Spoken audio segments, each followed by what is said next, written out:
The next topic in general microbiology that we'll be starting with are the microscopes. Now, I've told you a little bit about the microscopes when we started off with the scientists part and who discovered which one, but it's now time to go into the details. So we discuss all of these and then we'll practice a few questions.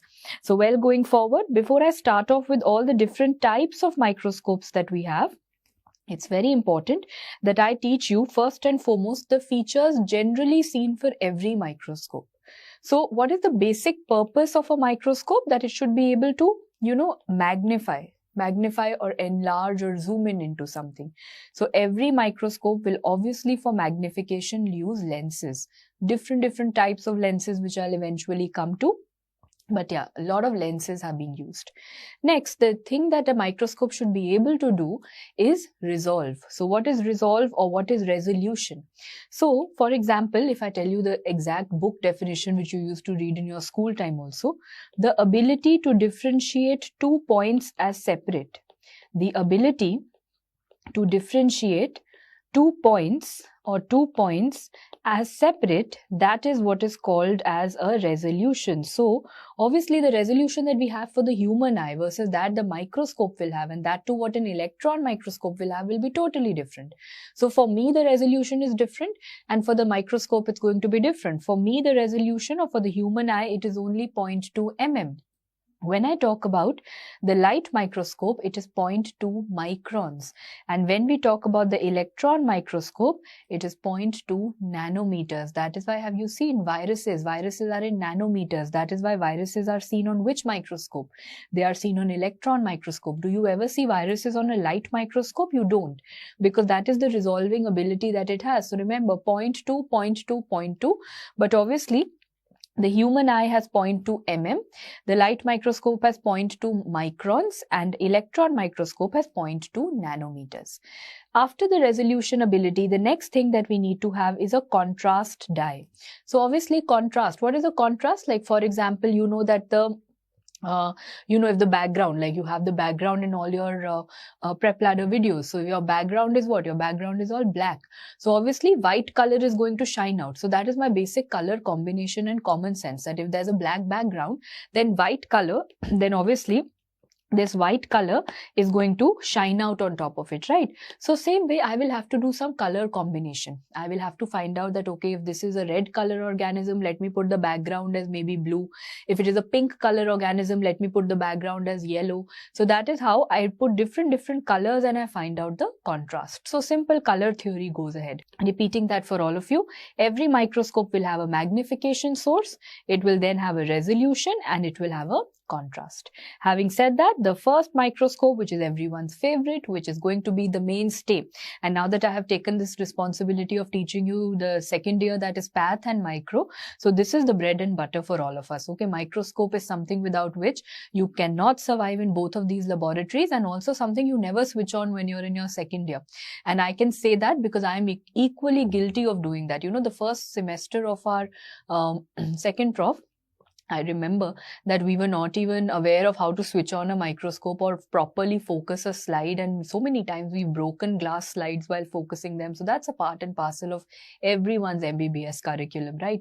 But yeah, having said that, now I know the importance of it, and now I look back and obviously laugh a lot that how from being a person who never knew how to switch on or focus a microscope to a person who's constantly looking into it day in and day out now, that is how destiny plays its role.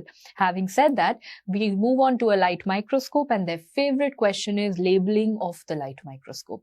So first and foremost, because you've used the word light, the first question that is going to come to you is, what is the light source? What kind of light are you using over here? We use transmitted light. What we use is going to be transmitted light. What do I mean by that? For example, can you see there's a tiny little light bulb over here? And how is the light going to go? The light is going to go in all the directions, right? The light is going to go in all the directions. So it's getting transmitted, and that is exactly what you need to know out here. So the first labeling that I'll do for all of you, this is the light source. What next? Now, if you noticed, I was saying that light is going in all directions. Light is going in all directions. I don't want that to happen. Why would I want light from a microscope to go everywhere in my room? Not happening. I'm not interested in that. Where do I want the light to go? This is where I've kept a glass slide. Remember, you are all given glass slides in your second year, and if you break that glass slide in the exam, means you're going to fail the exam. So that glass slide, you know, where do you keep it? This place where you keep the slide. The slide is kept on a stage. So what is the name of that place? Slide is the hero. Hero is always going to be on the stage. So you keep the slide on the stage. Now tell me, do you want the light to go in all directions? Of course not. I want the light only to go to my slide. I want that light should go only to the slide. How do I make sure? Because here I have a tiny little thing below the stage. Can everyone see? Below the stage, we have something known as the condenser. Remember, there is something known as the condenser, and this condenser has an iris. Iris means diaphragm. So if you've ever noticed, when light goes into our eyes, what do we study? That light goes into the eyes and there's an iris which is going to regulate. Same way, this is a condenser. I can open and close it. If I open it, a lot of light will come. If I close it, light will stop coming.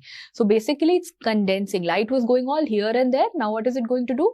It's going to condense it. So that is what I call as a condenser. Now, having said that, the famous most question that you get is, condenser is present above the stage, below the stage, right of the stage, left of the stage. Simple. They won't give you a diagram. They'll just ask you theoretically. So where is a condenser present? Condenser is present below the stage. Very, very famous previous year question.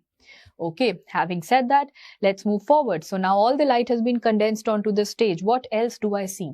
You say that for some people, the stage, as per the eyesight, the stage has to be kept at an upper level. For some people, I will have to lower it because everyone has a different eyesight. So how am I going to move this stage up and down? If I want to move this stage up and down, I realize there are two knobs. Look at this very carefully. I'm showing you an unlabeled picture so that you can see the knobs. Can you see there is a big knob and there is a small knob? So if you want to move it majorly up and down, you use the big knob. If you want to move it, my vision and your vision, what must be clear to me, you will say it's looking a little blurred to you. Few little focusing you want to do, then you use the small knob. So can I say in simple words that the big knob over here, that is going to be, or we'll label it here, the big knob over here is going to be the coarse adjustment, because that is telling you how it is going to do big movements up and down. And the fine one, the small one, is going to help in fine adjustments, right? So coming back, the big knob is going to be the coarse adjustment and the small one is going to be the fine adjustments. Okay, now finally you're looking at it. You're looking at the microscope. So what do you need to know? You are seeing that there are two lenses over here. This is where my eyes will be. This is where I am looking at it. So what lens do I want to call this? This is known as the eyepiece lens. This is referred to as the eyepiece. Okay. Having said that, you're looking at it, fine. But then I have a set of lenses here also. And what are these? These are said to be the objective lenses. So we have an eyepiece lens and we have an objective lens. Okay? But now comes because lens was the one that is going to zoom in and magnify everything for you. So lens has to be the most important thing. Please remember that when I'm talking about the objective lens, I can see 1, 2, 3, 4. There are 4 different lenses involved out there. So let me get into a little bit more detail of that, right?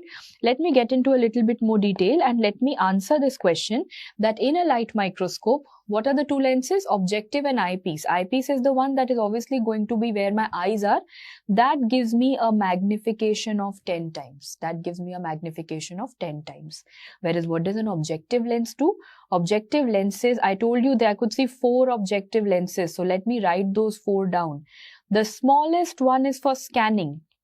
The smallest one is only for scanning. Little bit of magnification it will give me, and that magnification is a 4 times magnification. Then I say I'm not happy with 4 times. Let me go to a little, bigger magnification. So first I go to low power and then I go to high power. Okay, low power and high power. So remember, low power is going to be 10x, and high power is going to be 40x. So how many lenses? 4, 10, 40. But finally I say I want to look at it under the oil and under maximum.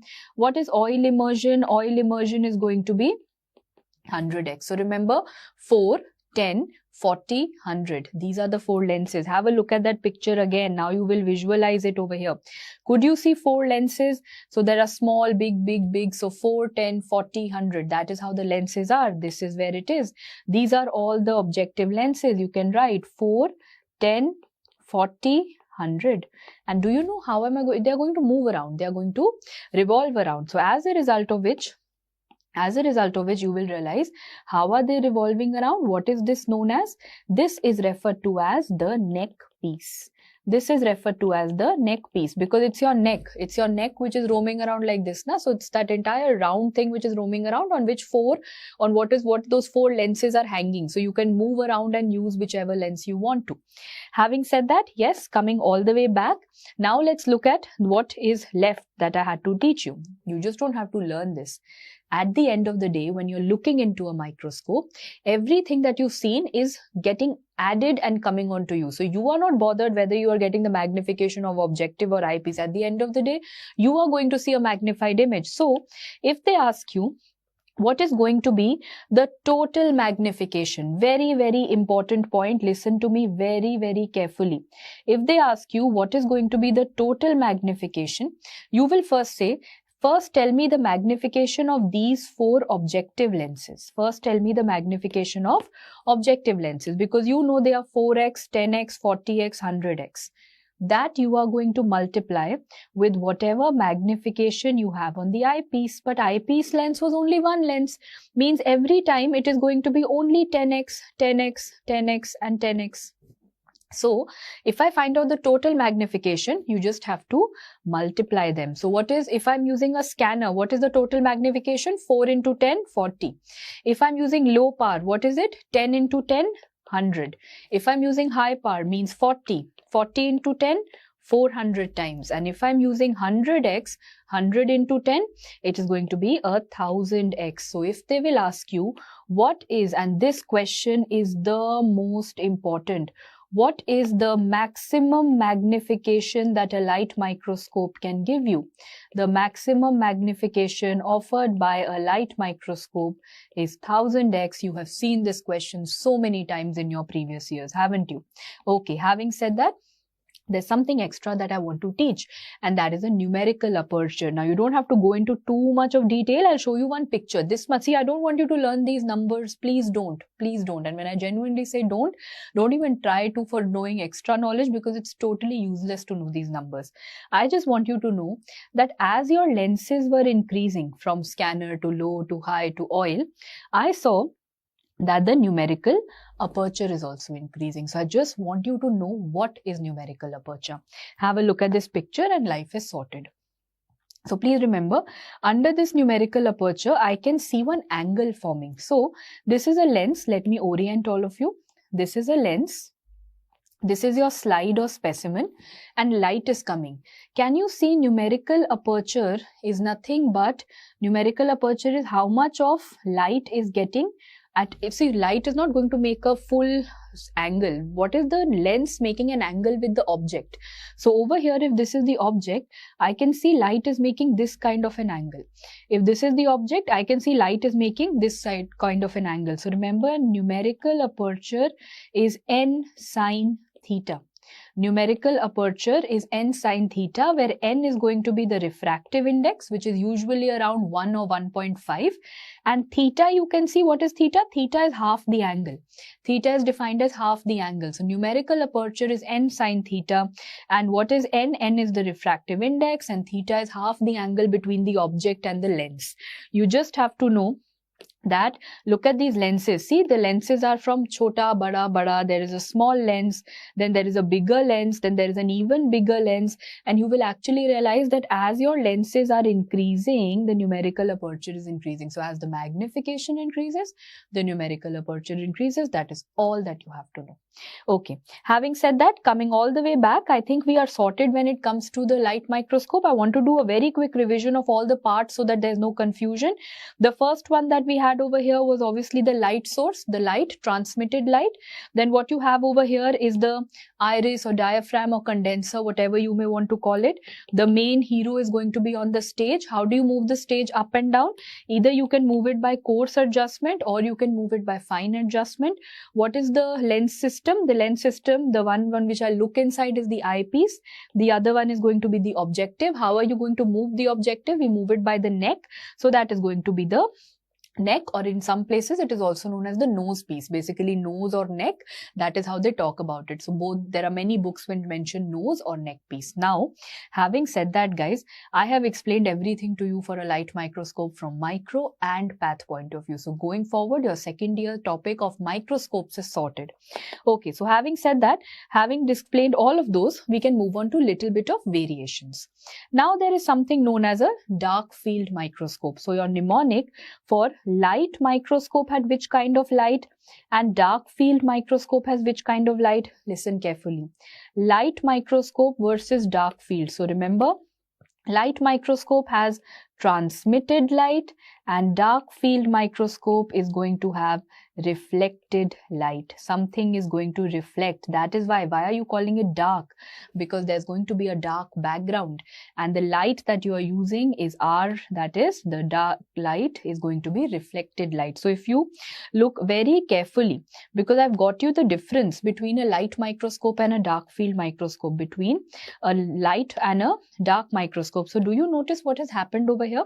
They have added what is extra. Basically, you'll want to know how is it different from a routine microscope. They have added something called a central aperture.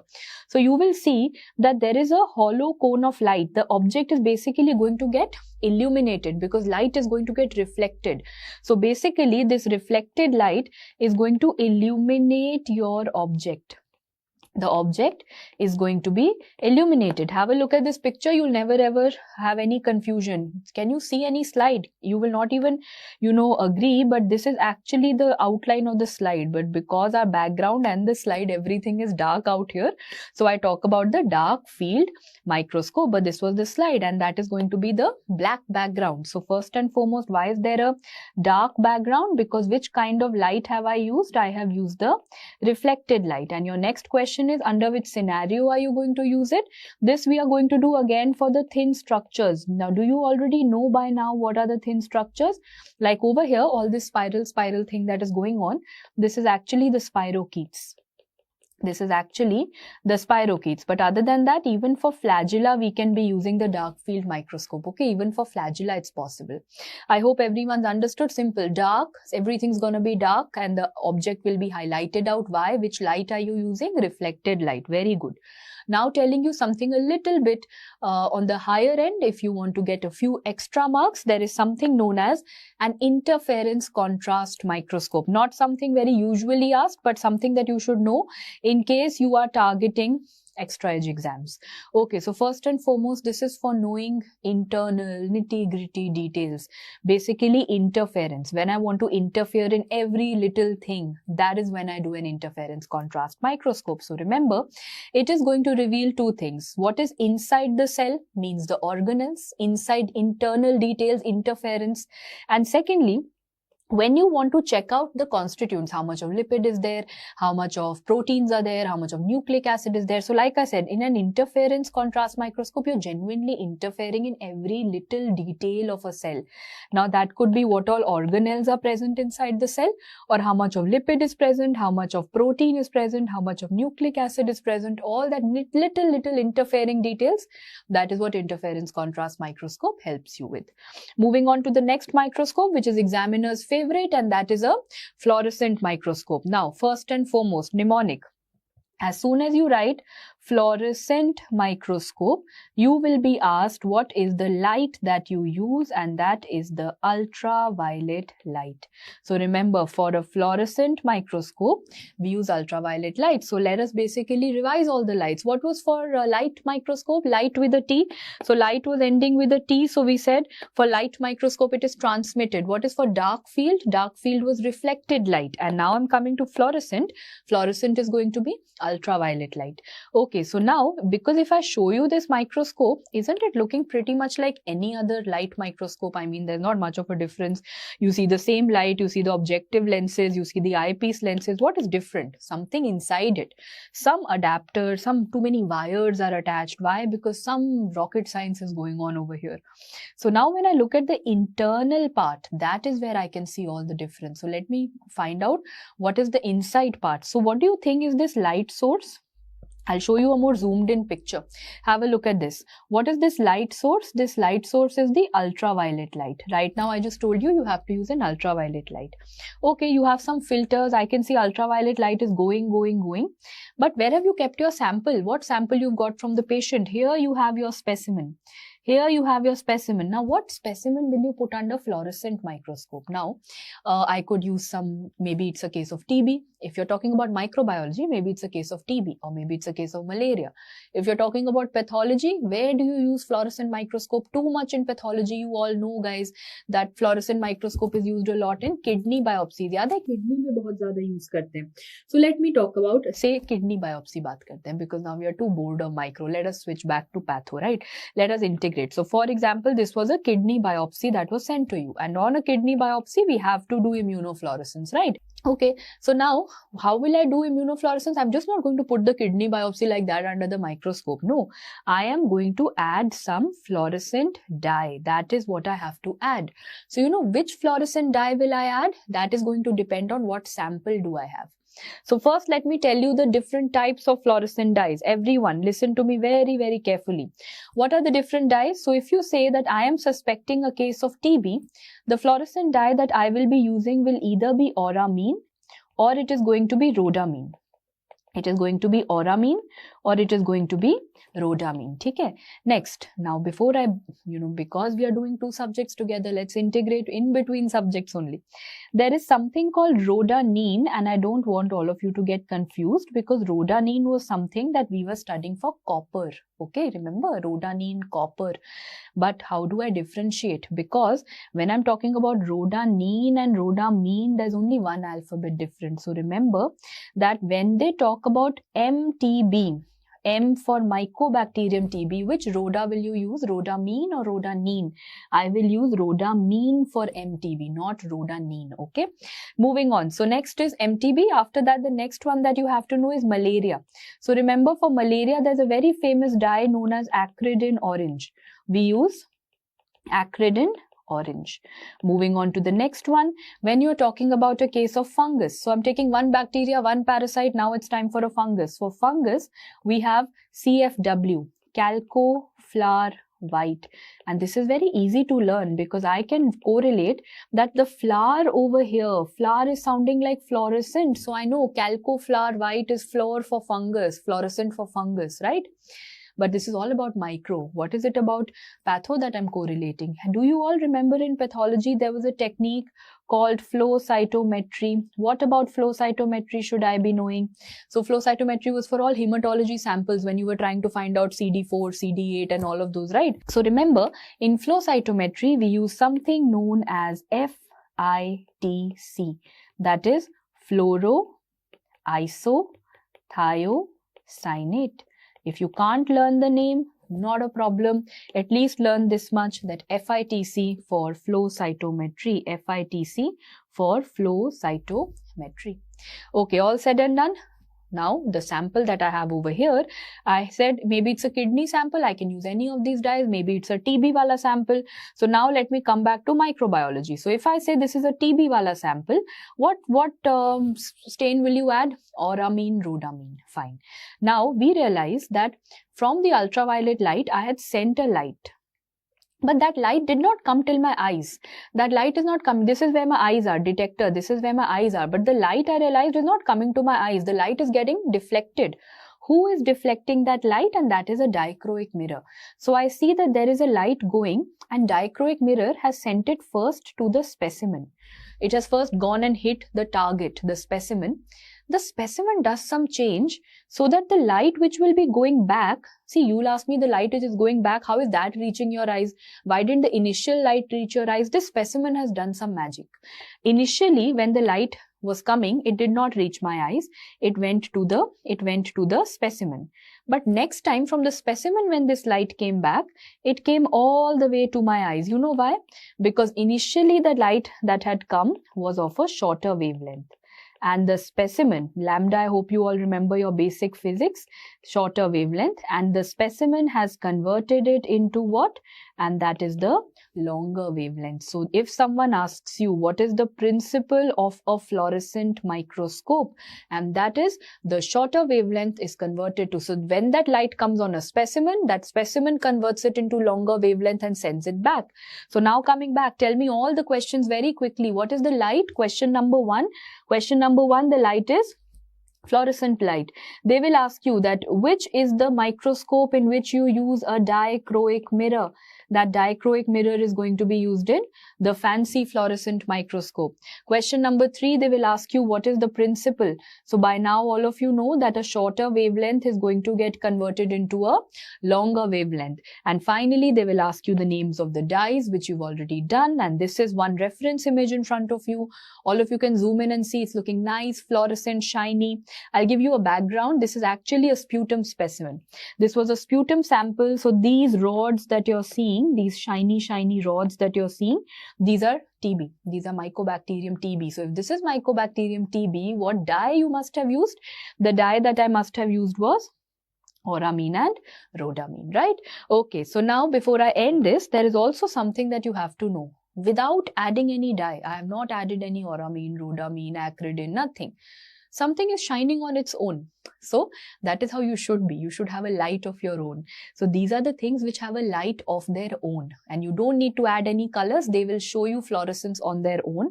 So first, the Spora brothers. The Spora brothers are autofluorescents, means they are fluorescent even without adding any fluorescent dye to it. So what are the Spora brothers? We have Cyclospora and we have Isospora. So the Spora brothers are autofluorescent. Next, we have something in one in path. So we've done one microna. So now we'll do one path and one hemat. In pathology, remember, formalin is autofluorescent. Formalin, if you put formalin under UV light, it will start shining. Without any dye, it will shine. That is the reason, guys, I want to give you one correlation. Please remember, if the dermatologist calls you and says, I have done a skin biopsy of my patient and I want to send it for immunofluorescence. I want to send it for immunofluorescence. Can you please tell me that how should I send my biopsy? I'll say, please don't send it in formalin, because formalin to apna aap hi, forget the skin biopsy. Formalin is automatically going to start shining. I don't want that. Please send it in normal saline, not in formalin. So if the skin biopsy is being sent particularly for immunofluorescence, tell them that you will unnecessarily get a lot of immunofluorescence because formalin will keep shining on its own. That is one correlation. Second is another thing that is autofluorescent. Now going to hematology. NADPH is autofluorescent. So do you guys know there is a test in which NADPH or this concept is used? This concept is used in the fluorescent spot test for which anemia? Fluorescent spot test is done for which anemia, guys? It is done for G6PD deficiency. So in case you remember it, hats off. In case you don't, nothing to worry. Go to the hemat section. We've studied this under hematology in path. You know we've studied G6PD deficiency. I've told you there is a fluorescent spot test. And in that, what is fluorescent? That we use NADPH in our body. NADPH of our body is auto shine. You put it under UV light, it will shine. So basic concept is, if you put the Spora brothers under ultraviolet light, they will shine. If you put formalin under ultraviolet light, it will shine. If you put NADPH under ultraviolet light, it will shine. What was I saying again and again? Under which light? I hope you remember, it uses the ultraviolet light. One more dermatology application I want to tell you. In dermat, have you all studied wood lamp examination? Wood lamp examination, sometimes it shows you green fluorescence, yellow fluorescence, yes? What is the light that you use? Why are you seeing a fluorescence? Or like skin mein kuch lesion hota hai and that is showing you fluorescence. Which light do you use? In wood lamp examination in dermatology, also we use the ultraviolet light. This is how you're supposed to study, guys. You have to integrate PAN 19 subjects, otherwise scattered concepts become very difficult. So in wood lamp, when I look at the skin under a wood lamp and the skin lesions are fluorescent, so if a fluorescence is seen, I've obviously used an ultraviolet light. Sorted. The fluorescent microscope is done. Let's move on to the next one. There is something called a phase contrast microscope. So first and foremost, if I look at it, it's looking like any other regular light microscope. I have a light at the bottom. There's a condenser. There is a stage. There is the, the objective lenses, then the eyes. Everything is looking the same. So how is it going to be different? I can see two things which are extra if you noticed. There is something called this annulus over here. Right, that is one thing. There is something called annulus or the annular diaphragm, and I can see there is some phase plate. There is a phase plate which is near the eyes. So basically I realize there is something added right at the bottom and there is something added right at the top near my eyes. So something added right at the bottom is known as the annular diaphragm. Something added right at the bottom is known as the annular diaphragm, whereas something that is added right at the top, that is going to be the annular phase plate, and these are creating differences in the phases. So you will obviously want to ask me, why are you creating any kind of difference in the phase at all? So this is done whenever there are different refractive indices. Whenever there are different refractive indices, that is when this problem or this microscope can be used. So why do you think there are different refractive indices? So for example, if this is a cell, inside the cell what all is there? There is a nucleus inside the cell, but apart from that there are so many other things. There's a ribosome, there is lysosome, there is endoplasmic reticulum, there is mitochondria, so many little different things. Everything will have a different refractive index. So all of them will have different refractive indices, and that is exactly what you have to convert and see that, okay, this has a different refractive index, this has a different refractive index, I have to see this also and this also. So whatever differences in the refractive index will be there, please remember, whatever differences in the refractive index will be there, that will show me different phases, and these different phases are then going to be converted into light amplitude. So this will result, obviously, if something is passing through a very high refractive index, light is passing through high refractive index, light is passing through low refractive index, the light is going to change.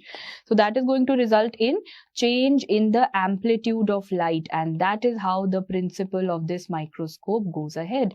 This is going to result in change in amplitude of light. So I hope it will help you see everything, every microorganism in detail, all the internal details you can see, each and every ribosome, each and every mitochondria, all of those details will be seen. Okay, having said that, what is the next microscope that we have? The microscope that looks like a spaceship. And that microscope is electron microscope. Why do I say like a spaceship? Because you can very well see how it's become like an enclosed kind of an area, right? It's become like an extremely enclosed kind of an area. So why is the reason for that? I'll tell you. Firstly, what all do you know about it? Who was the scientist who discovered electron microscope? E for E, if you all remember, it was Ernst Ruska. Ernst Ruska identified electron microscope.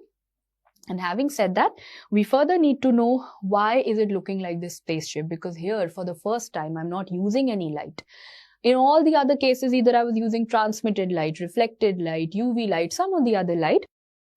Here I don't use light. Here I'm going to use a beam of electrons, and beam of electrons cannot travel like this out in the open. If you want electrons to travel, they'll be lost in the air. So you want it to be enclosed.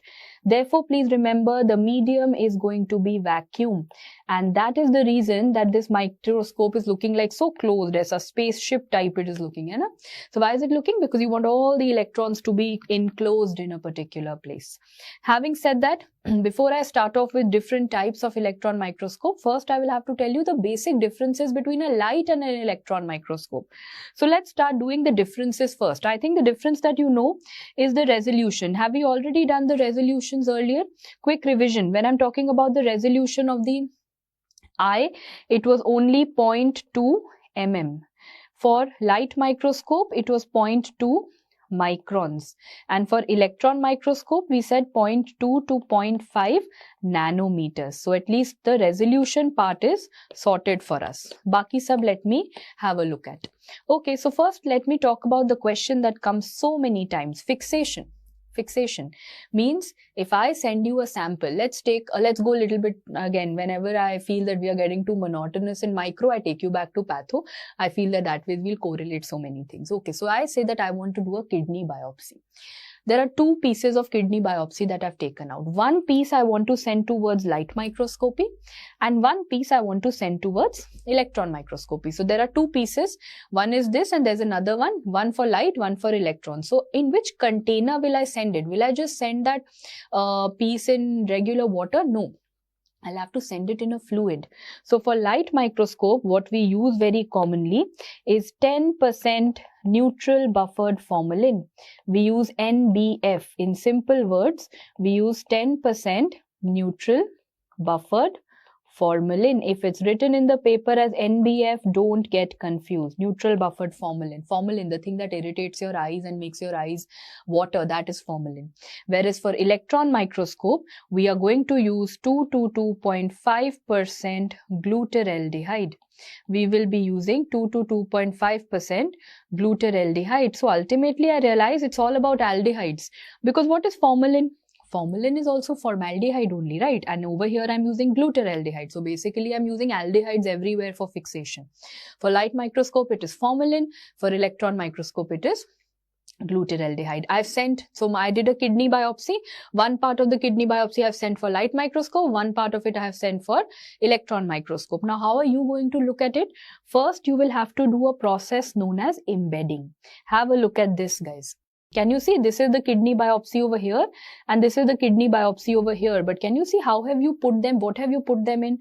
Over here, the biopsy has been put in paraffin wax. So when you embed it, when you put it inside something, I'm trying to embed all the concepts into your brain, right? So over here, this embedding has been done in wax. That is what you do for light microscope. But when you do the embedding in something very fancy, that is resin, electron microscope, to obviously it's expensive, na? It's going to use all expensive things. So when you embed it in resin, that is when you are dealing with an electron microscope. So simple. Where are you going to do the embedding? For light microscope, you are going to do it in paraffin wax, whereas in electron microscope, you are going to utilize resin. So now see, your samples are ready. What will you do? You'll say cut through it. Cut it. There's a blade. Cut it. Put it on a slide. Cut it, put it on a slide. Similarly, cut it, put it on a slide. I want to look at the slide under the microscope. So jaldi se cut it, put it onto a slide. What slide are you talking about? Tell me, what slides do you get in your exams? What slides do you get? All of us get glass slides, and like I was saying, if you break a glass slide, you fail the exam. So you know that for a light microscope, you use a glass slide. But electron microscope is not going to work like that. It needs everything expensive. For electron microscope, you need metallic slides, and usually these metal slides are made up of copper. Next, talking about the source. When I say source, you all know that in a light microscope, the source is going to be something different. I've already taught you what is the source. It's light. And which kind of light? It is going to be transmitted light. It is going to be transmitted light, whereas for electron microscope, there is no light, there is a source of electrons, and that will tell you the medium also. Because you are using a source of electrons, what medium do you maintain? You have to maintain that spaceship, you have to maintain the vacuum. Whereas for light microscope is you keep it here on the table, you keep it anywhere, it's out in the air, there's no problem, light can travel everywhere in the air. So the medium is going to be air. Having said that, we have wrapped up the most important table. This will help you again. Path, micro, both, everything fit in here. Coming back, this is the spaceship kind of an image that I was showing you. But nowadays, please remember, there are different types of electron microscopes. Now I'm talking solely about electron. There is something called SEM and TEM. SEM and TEM are going to be there. Now what is SEM and TEM? So let's go on to this. First and foremost, when I talk about SEM, scanning electron microscope, something is going to be scanning, and when I talk about transmission, it is going to be going through and through and through. So firstly, let me know In both of them, obviously, I'm using electrons, but how are they different is what I need to know. So when I scan, now first, before I start telling you all of this, get a basic outline with me. For example, you are reading a book, okay? How do you read when you have your exam after 1 year? You go into every detail, every line, then you read, then you correlate from 2-3 sources, then you find errors, then you write to someone that, okay, this source has written this answer and that source has written that answer, because you have all the time in the world. You have your exam after 1.5 years, so you go into every little detail. And how much time does it take you? A lot of time. You spend approximately, you end up spending 2 weeks on every subject. So you take every little time possible, every little detail. Versus when your exam is after 2 days, how do you study then?